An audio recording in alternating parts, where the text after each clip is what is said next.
मैं बूढ़ी दादी की आंखों का इलाज कराने दिल्ली के एक बड़े प्रसिद्ध नेत्र चिकित्सक डॉक्टर प्रभात के पास गया। लगभग दृष्टिहीन हो चुकी दादी को सहारा दिए जब मैं डॉक्टर प्रभात के कमरे में पहुंचा तो उन्होंने मुस्कुराते हुए दादी का स्वागत किया। आओ, आओ, दादी अम्मा। कहाँ, क्या तकलीफ है? कोई तकलीफ नहीं, बीटा। बस बुढ़ापे की मारी हूँ। बुढ़ापे में नजर कमजोर हो ही जाती है। पर मैं तो आंखों का डॉक्टर हूँ, दादी अम्मा। बुढ़ापे का इलाज मेरे पास कहाँ?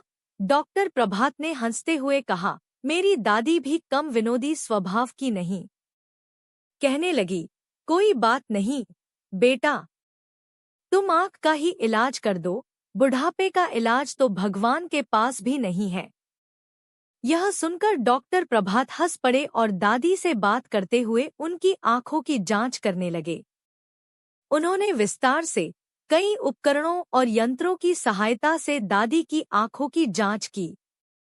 बीच बीच में बातचीत और हंसी मजाक भी करते जाते थे। मैं चुपचाप बैठा डॉक्टर प्रभात की ओर देख रहा था। पहले तो मुझे उनकी हंसी ही कुछ जानी पहचानी लगी थी, फिर ध्यान से देखने पर उनका चेहरा भी कुछ परिचित सा मालूम हुआ।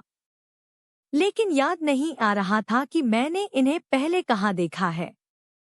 आखिर जब उन्होंने दादी की आंखों की पूरी जांच कर ली, तो मैंने पूछ ही लिया, आप कहाँ के रहने वाले हैं? डॉक्टर साहब, इलाहाबाद का हूँ। क्यों? अरे, हम भी इलाहाबाद के ही हैं, दादी मुझसे पहले ही बोल उठीं। अच्छा, बड़ी खुशी हुई। डॉक्टर प्रभात ने सचमुच खुश होकर पूछा, इलाहाबाद में कहाँ रहते हैं आप लोग? दादी ने ज्यों ही हमारे इलाहाबाद वाले घर का पता ठिकाना बताया, डॉक्टर प्रभात ने मेरी तरफ देखा और अचरज भरी प्रसन्नता से बोले, अरे, तुम बब्बू तो नहीं हो, और तुम मंटू? हाँ भई, मैं मंटू ही हूँ। वाह यार, तुम खूब मिले। तुम तो शायद जब दूसरी या तीसरी कक्षा में पढ़ते थे, तभी अपने परिवार के साथ दिल्ली चले आए थे, है ना? वाह, मुझे तो स्वप्न में भी आशा नहीं थी कि जीवन में फिर कभी तुमसे भेंट होगी। सच, बड़ी खुशी हुई तुमसे मिलकर। मुझे भी, मैंने अत्यंत प्रसन्न होकर कहा। तभी डॉक्टर प्रभात ने दादी का चेहरा ध्यान से देखा और अचानक उनकी मुस्कान लुप्त हो गई। चेहरा किसी दुखदाई स्मृति में काला सा हो आया। दादी की अत्यधिक कमजोर आंखों को डॉक्टर के चेहरे का यह भाव परिवर्तन नजर नहीं आया। वे प्रसन्न होकर पूछने लगीं, अच्छा, तो तुम दोनों बचपन में साथ साथ खेले हो? यह तो बड़ा अच्छा संयोग रहा। तुम तो अपने ही हुए, डॉक्टर बेटा। हाँ, तुमने अपना क्या नाम बताया? मंटू। इलाहाबाद में हमारे पड़ोस में एक वकील रहते थे, उनके लड़के का नाम भी कुछ ऐसा ही था। बड़ा बदमाश लड़का था। डॉक्टर प्रभात ने कोई उत्तर नहीं दिया। वे सहसा बहुत गंभीर हो गए। दादी के लिए दवाई का पर्चा लिखते हुए उन्होंने कहा, ये बातें फिर कभी होगी, दादी अम्मा। बाहर और भी कई रोगी इंतजार कर रहे हैं। मैं तुम्हारी दवाई लिख रहा हूँ।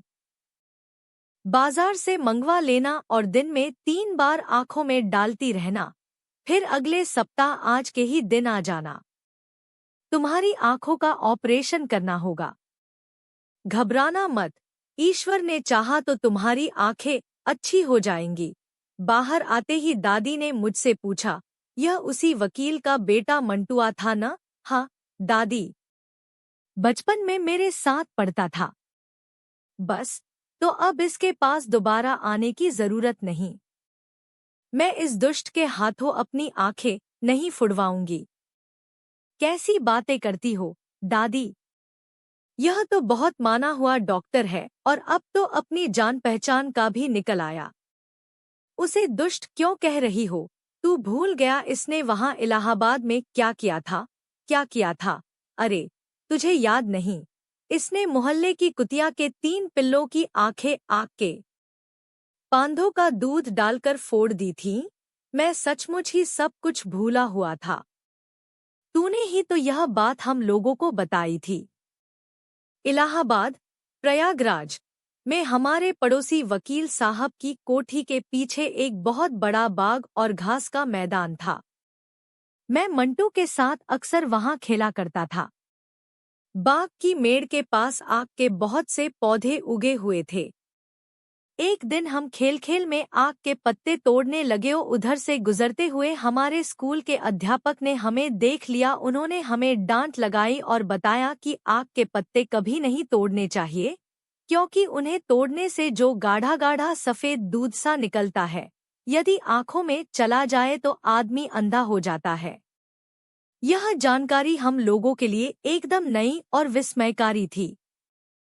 ठंड के दिन थे और मोहल्ले में आवारा घूमने वाली एक कुतिया ने वकील साहब की कोठी के पीछे पड़ी सूखी टहनियों के ढेर के नीचे 3 पिल्ले दिए थे। पिल्ले बड़े सुंदर थे। मैं और मंटू उनसे खेला करते थे। आग के दूध के भयानक असर की जानकारी मिलने के अगले दिन जब मैं स्कूल से आकर खाना खाने के बाद मंटू के साथ खेलने गया तो मैंने देखा मंटू आग के पौधों के पास बैठा है और उसके घुटनों में दबा पिल्ला केंके कर रहा है। 2 पिल्ले पास ही कूं कूं करते इधर उधर भटक रहे थे। नजदीक जाकर मैंने देखा, हैरान रह गया। मंटू आग के पत्ते तोड़ तोड़ कर उनका दूध पिल्ले की आंखों में डाल रहा था। यह तूने क्या किया, बेवकूफ? पिल्ला अंधा हो जाएगा, मैंने चिल्ला कर कहा। मंटू ने उस पिल्ले को रख दिया और बोला, मैंने उन दोनों की आंखों में भी आग का दूध भर दिया है। अब देखेंगे ये तीनों अंधे होते हैं या नहीं। उस गाढ़े चिपचिपे दूध से तीनों पिल्लों की आंखें बंद हो गईं। कुछ दिनों बाद आंखें तो शायद खुल गई थी, लेकिन वे अंधे हो गए थे। मंटू के इस कुकृत्य की जानकारी केवल मुझे ही थी। मैंने उसे उन प्यारे प्यारे पिल्लों को अंधा बना देने के लिए बहुत बुरा भला कहा था और वकील साहब से शिकायत करने की धमकी भी दी थी। उसने गिड़गिड़ा कर मुझसे कहा था कि यह बात मैं किसी को न बताऊं। मैं शायद बताता भी नहीं, लेकिन जब उन 3 पिल्लों में से 2 दिन रात कूं-कूं करते इधर से उधर भटकते मर गए, मुझे बहुत दुख हुआ और उस दिन मैं बहुत रोया। सभी लोग मुझसे बार बार पूछने लगे कि मैं क्यों रो रहा हूँ। पहले मैंने बात छिपाकर अपने मित्र मंटू को बचाने की कोशिश की, लेकिन फिर मुझे तीसरे पिल्ले का ध्यान आ गया, जो अभी जीवित था, और उसकी जान बचाना मुझे मंटू को पिटाई से बचाने से ज्यादा जरूरी लग रहा था। इसलिए मैंने रोते रोते सारी बात बता दी और उस पिल्ले की आंखों का इलाज करा देने की जिद पकड़ ली। सब लोगों ने मंटू को बुरा भला कहा। वकील साहब ने उसकी पिटाई भी की। मुझे भी बहुत कुछ सुनना पड़ा, क्योंकि मैंने भी सब कुछ जानते हुए भी बात को तब तक छिपाए रखा जब तक 2 पिल्ले मर नहीं गए। आखिर तीसरे पिल्ले को बचाने के प्रयास किए गए। मैंने जिद करके उसे पाल लिया। पिताजी ने उसकी आंखों का इलाज भी कराया, लेकिन वह अंधा ही रहा। माँ और दादी उसकी बड़ी सेवा करती थी। मैं भी उसका बहुत ध्यान रखता था। उस समय तो उसकी जान बच गई, लेकिन जब वह बड़ा हो गया, एक दिन घर से बाहर निकल गया और सड़क पर किसी वाहन से कुचलकर मर गया। उस घटना को याद कर मैं हैरान रह गया। बचपन में 3 पिल्लों की आंखें फोड़ देने वाला मंटू आज इतना बड़ा नेत्र चिकित्सक। इससे भी ज्यादा हैरानी की बात यह थी कि लगभग 35 साल पहले की वह घटना, जिसे मैं भूल चुका था, दादी को अभी तक याद थी। निश्चय ही वह घटना प्रभात को भी याद होगी। तभी तो वह हम लोगों का परिचय पाते ही अचानक चुप, गंभीर और उदास हो गए थे। लेकिन दादी, बचपन की उस बात को लेकर अब तो डॉक्टर प्रभात को बुरा भला कहना ठीक नहीं। मैंने दादी को समझाने की कोशिश की, अब वे मंटू नहीं, देश के माने हुए नेत्र चिकित्सक हैं।